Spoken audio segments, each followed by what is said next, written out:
하나님 감사합니다. 오늘 시편 7편의 말씀을 들으면서 하나님의 음성을 듣는 시간이 되게 하여 주옵시며 주님을 바라볼 때 나를 깨닫는 귀한 시간이 되게 하여 주시옵소서. 예수 그리스도의 이름으로 기도합니다. 아멘. 네, 오늘 하나님의 말씀은 시편 7편 말씀입니다. 시편 7편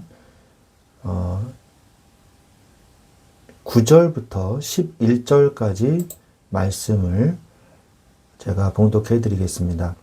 악인의 악을 끊고 의인을 세우소서. 의로우신 하나님이 사람의 마음과 양심을 감찰하시나이다. 나의 방패는 마음이 정직한 자를 구원하시는 하나님께 있도다. 하나님은 의로우신 재판장이시며 매일 분노하시는 하나님이시로다. 아멘. 네, 매일 분노하신다. 이 말은 화를 잘 내시는 하나님이라는 게 아니라 악인에 대해서는 분노를 표출하셔서 그 악인을 심판할 줄 아시는 재판장 되시는 공의로우신 하나님이다. 그거를 말씀하고 계시는 거죠. 오늘 말씀의 제목은 억울한 일을 당했을 때라는 제목으로 우리가 은혜를 나누기를 원합니다. 시편 7편은 다윗이 베냐민 사람 구시의 비방과 모함으로 인해서 생명의 위협과 극심한 명예훼손을 당하고 있을 때 기록한 시입니다. 그러니까 왕이 되기 전이죠. 이 사람 구시라는 사람은 이제 베냐민 지파 사람이거든요. 이 사람이 다윗을 굉장히 모함하고 비방했던 거예요. 거기에 대한 다윗의 시였던 것입니다. 원수들은 다윗을 반역자로 몰아세우며 사자처럼 그의 영혼을 찢으려 했으나 다윗은 인간적인 방법으로 자신을 변호하려 애쓰지 않았습니다. 그는 모든 마음과 심장을 감찰하시는 공의로운 재판장 하나님께 자신의 억울함을 호소하면서 오직 주님만이 자신의 진실을 밝혀주실 분임을 확신했습니다. 오늘 말씀을 통해서 우리가 삶에서 부당한 대우와 억울한 일을 만날 때 너무나 많지 않습니까? 너무나 소가리를 하잖아요. 그때 오늘 말씀이 여러분 마음속에 든든한 버팀목이 되어서 다윗처럼 하나님의 주권적 통치를 신뢰하며 어떻게 믿음으로 승리하는지 함께 묵상하며 그 은혜의 비밀을 우리가 깨닫기를 원합니다. 시편 전체의 좀 내용을 보면요. 시가연이라고 나오는데요. 시가연이라는 것은 정서적 경량이나 열광적인 어조를 가진 시적 형태를 의미하는 말입니다. 그래서 전체적인 내용을 좀 보면요. 다윗은 베냐민 사람 구시의 말로 인해서 겪는 극심한 위협 속에서 여호와 하나님께 급히 피하는 그런 마음의 중심을 가집니다. 그래서 대적이 사자처럼 자신을 찢고 건져낼 자가 없을까 두려워하면서 오직 주님만이 구원자이심을 고백하고 하나님께 보호를 요청하는 내용이 나오죠. 성도는요, 위급한 순간에 사람이라는 수단을 찾기보다 먼저 하나님의 품으로 피하는 안전을 보장받을 수 있는 사람이 돼야 돼요. 다윗도 그렇게 한 것이죠. 다윗은 대적이 주장하는 악행을 자신이 저지르지 않았음을 하나님 앞에 정직하게 선포합니다. 만일 자신이 화친한 자를 해하거나 불의를 행했다면 원수가 자신의 영광을 진토에 짓밟아도 좋다는 결연한 자세로 자신의 순전함을 증명합니다. 다윗은 하나님께서 일어나셔서 대적들의 노를 막으시고 공의의 재판을 베풀어 주시기를 간구합니다. 만민의 재판장이신 하나님께서 자신의 의와 성실함을 따라 판단하시고 악인의 악을 끊으며 의인을 굳게 세워주실 것을 신뢰하죠. 또한 하나님은 마음이 정직한 자를 구원하시는 방패이시며 의로운 재판장이심을 고백합니다. 악인이 회개하지 않으면 하나님께서 칼을 가시고 활을 당겨 심판의 도구를 예비하십니다. 하나님의 공의는 매일 불의를 향해 분노하시면서 확실한 징벌을 집행하시는 하나님이십니다. 악인은 죄악을 해산하려고 하지만 결국 허무한 거짓을 낳으며 자기가 만든 함정에 스스로 빠지는 비참한 결과를 맞이하게 되죠. 다윗은 악의 자멸과 하나님의 공의로운 통치를 바라보면서 지존하신 여호와의 이름을 노래하고 감사와 찬송을 돌려드림으로 시편 7편의 내용이 끝을 맺게 됩니다. 우리가 한 절 한 절 더 깊이 이렇게 보면요. 그 당시에 이 다윗의 상황이 어땠는가. 우리가 그것을 한번 고찰해 봐야 돼요. 대적의 집요한 비방과 모략이 아주 끊이지를 않았어요. 그런데 이것이요. 사실 적시가 아니라 거짓말을 꾸며가지고 계속 중상모략을 하는 거예요. 여러분, 누군가 여러분에 대한 나쁜 비방과 아주 결정적이고 아주 치명적인 그런 거짓말들을 만들어내서 여러분들을 계속 거짓말의 이 소문을 만들어내서 계속 퍼뜨린다고 한번 해보십시오. 어떻겠습니까, 마음이? 정말 죽고 싶을 정도로 힘들 것 같아요. 어떻게 하면 저 인간을 복수를 할 수 있을까? 저 입을 다물게 할 수 있을까? 거의 뭐 정신병이 올 정도가 아닐까? 저는 그런 생각이 듭니다. 근거 없는 악행을 주장했어요. 시편 7편 3절에 여호와 내 하나님이여 내가 이런 일을 행하였거나 내 손에 죄악이 있거나 이렇게 나오거든요. 이 대적들은 다윗이 손에 죄악을 품고 배신을 꾀했다고 비난을 했습니다. 이는 정직하게 살려고 하나님 앞에서 신앙생활을 하려고 했던 이 다윗의 도덕적인 토대를 무너뜨리려는 사악한 공격이었거든요. 그리고 은혜를 악으로 갚았다고 비난을 했어요. 4절에 보니까 화친한 자를 악으로 갚았거나 내 대적에게서 까닭 없이 빼앗았거든 이렇게 나오거든요. 구시와 그 일당은요. 다윗이 자신들과 화친한 자들을 해쳤다는 거짓 소문을 퍼뜨린 거예요. 다윗은 이러한 모략에 대해서 하나님 앞에 자신의 결백을 강하게 호소하면서 억울한 신경을 하나님 앞에 토로합니다. 그래서 이 생명을 위협하는 이 절대적인 어떤 이 위협과 그리고 아무도 나를 도와줄 수 없다는 고립무원의 상태. 이게 다윗의 상태였거든요. 어느 누구 하나 나를 도와주려고 하지 않는 거예요. 왜? 거짓된 소문을 믿고 사람들이 다윗을 멀리하기 시작하고 다윗이 결국 혼자 남게 되는 거예요. 이 원수들이요. 7장 2절에 보니까 건져낼 자가 없으면 그들이 사자같이 나를 찢고 뜯을까 하나이다.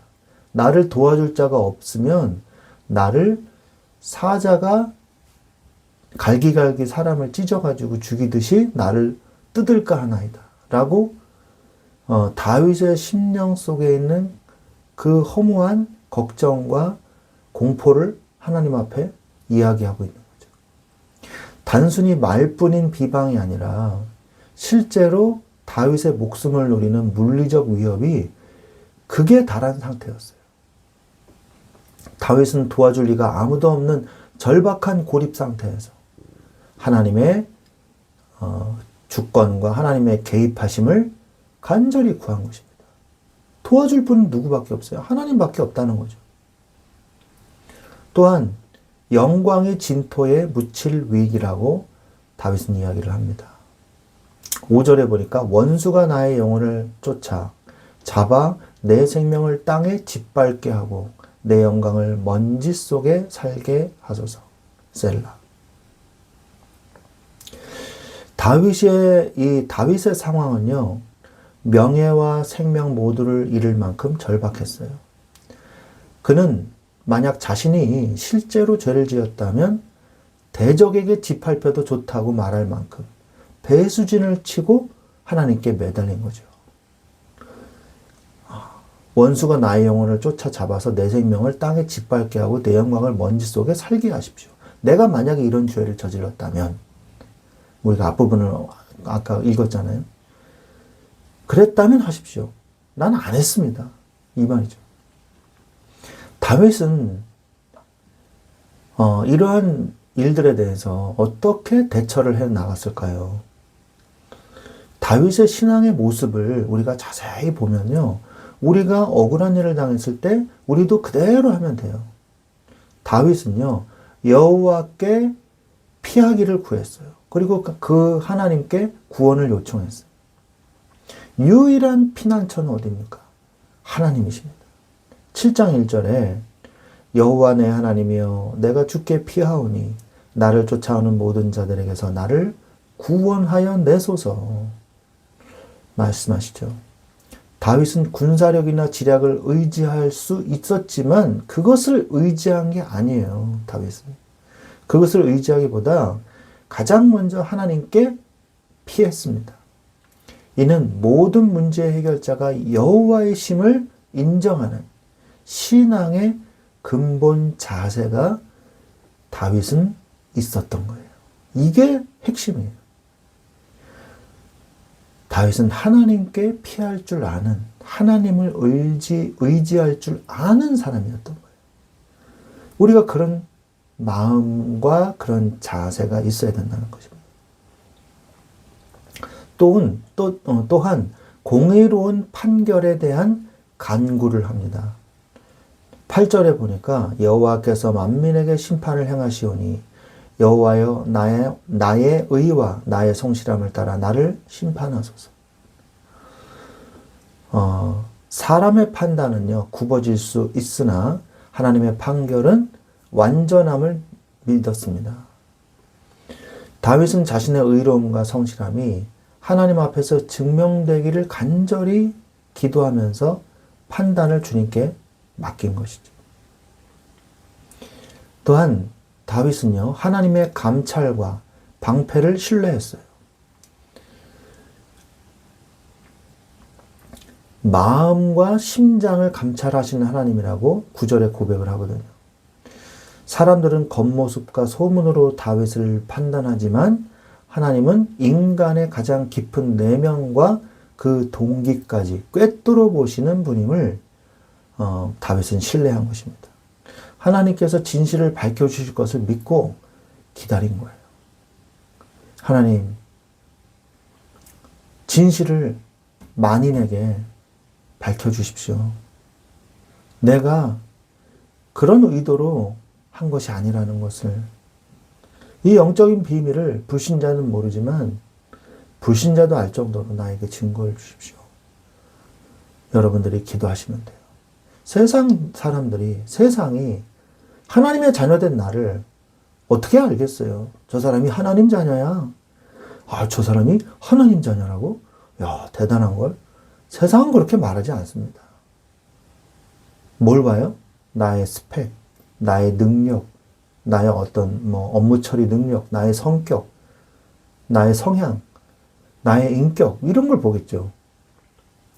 그런데 어떤 문제에 휩쓸리거나 사건에 맞닥뜨려서 누군가 나를 비방하고 누군가 나를 조롱하고 나를 억울한 상황에 계속 놓이게 하는 그런 상황에 놓일 때 우리는 어떻게 해야 되겠습니까? 하나님을 바라봐야 돼요. 그러면요 하나님의 능력이요 모든 사람에게 나타나고 나를 구원하시는 능력이 나타나는 것입니다. 내 힘의 능력으로 사는 게 아니라 인생은 하나님의 능력으로 사는 것이다. 이걸 여러분이 깨달아야 돼요.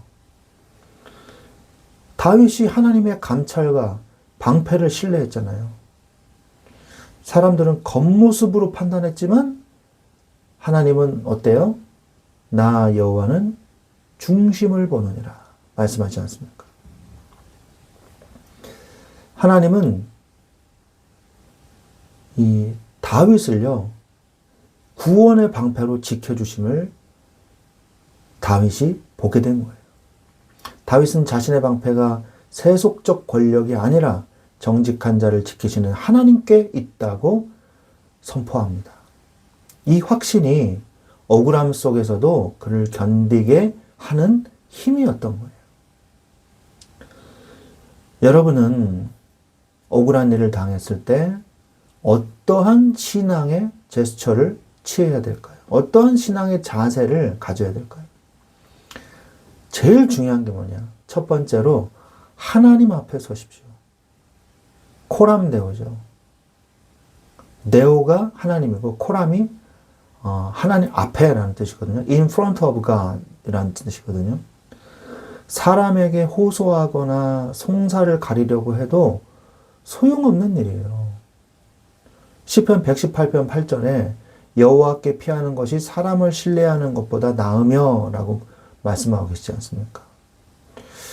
인간의 법정이나 사람의 판단은요, 다 무시하라는 얘기가 아니라 한계가 있다는 거예요. 그리고 때로는 불안정하거든요. 억울함을 풀기 위해서 사람을 쫓아다니거나 세상의 송사에 매달리는 것은 오히려 더 큰 상처와 허물을 낳을 수가 있어요. 하나님 앞에 가서 모든 것을 말하십시오. 시편 62편 8절에 백성들이 시시로 그를 의지하고 그의 앞에 마음을 토하라. 백성들아 시시로 그를 의지하고 그의 앞에 마음을 토하라. 하나님은 우리의 피난처시로다 셀라. 말씀하고 있습니다. 우리의 사정을 잘 아시는 주님께 기도로 마음을 토하십시오. 마음을 토해 놓으세요. 누가 앞에? 하나님 앞에. 하나님은 우리의 신음소리에 귀를 기울이시는 분이며 우리의 모든 사정을 하늘 대법정에 상달케 하시는 하나님이십니다. 하나님 앞에서는 거짓을 말할 수가 없어요. 히브리서 4장 13절에 지으신 것이 하나도 그 앞에 나타나지 않음이 없고 우리의 결산을 받으실 이의 눈앞에 만물이 벌거벗은 것 같이 드러나느니라. 히브리서 4장 13절에 말씀하시죠. 하나님 앞에서는요, 모든 것이 숨김없이 드러납니다. 자신의 연약함과 억울함을 정직하게 내어놓을 때 하나님의 공의로 그리고 그것을 일하시기 시작하는 거예요. 또한 하나님의 응답을 기다리십시오. 하나님 앞에 섰으면 이제 뭐하라? 하나님의 응답을 기다려라. 하나님은 반드시 응답하십니다. 시편 7편 11절에 보니까 하나님은 의로운 재판장이시며 매일 분노하시는 하나님이시로다 라고 말씀하시죠. 하나님은 의로운 재판장이세요. 불의를 보고 방관하지 않으시는 하나님이십니다. 공의에 따라서 심판을 집행하시는 분임을 믿고 잠잠히 하나님의 때를 기다려야 되는 것입니다. 하나님의 응답이 올 때 그러면 어떡하라? 그때 행동해도 되는 거예요. 늦지 않습니다. 시편 27편 14절에 너는 여호와를 기다릴지어다. 강하고 담대하며 여호와를 기다릴지어다. 여호와 하나님을 기다리십시오. 내 감정이 앞서나 또한 보복하거나 또 판단하지 말고 하나님께서 상황을 정리하시고 길을 여실 때까지 인내하며 기도의 자리를 지키는 것이 진정한 신앙의 행동이에요. 다윗이 그랬거든요. 원수 갚는 마음을 절대 가지지 마세요. 반대로 살리는 마음을 가지세요. 로마서 12장 19절에 내 사랑하는 자들아 너희가 친히 원수를 갚지 말고 하나님의 진노하심에 맡기라. 기록되었을 때 원수 갚는 것이 내게 있으니 내가 갚으리라고 주께서 말씀하시니라. 고 말씀하셨죠. 원수 갚는 것은 하나님의 주권에 속한 영역입니다. 우리가 직접 보복하려 하기보다 모든 결과를 하나님께 맡기고 오히려 악을 선으로 이기며 영혼을 살리는 길을 선택해야 되는 것이죠. 믿음의 신앙 고백 자체가 그게 바로 우리의 응답이에요. 믿음의 신앙 고백이 우리를 살리는 것입니다. 결국 믿는 자가 승리하게 돼 있어요. 요한일서 5장 4절에 무릇 하나님께로부터 난 자마다 세상을 이기느니라. 세상을 이기는 승리는 이것이니 우리의 믿음이니라 말씀하고 계시는 거죠. 세상은 강한 자가 이기는 것 같으나 결국 하나님의 공의를 신뢰하는 자가 승리합니다. 악인이 판 구덩이에 스스로 빠지게 하시는 하나님의 섭리는 결코 실패하지 않습니다.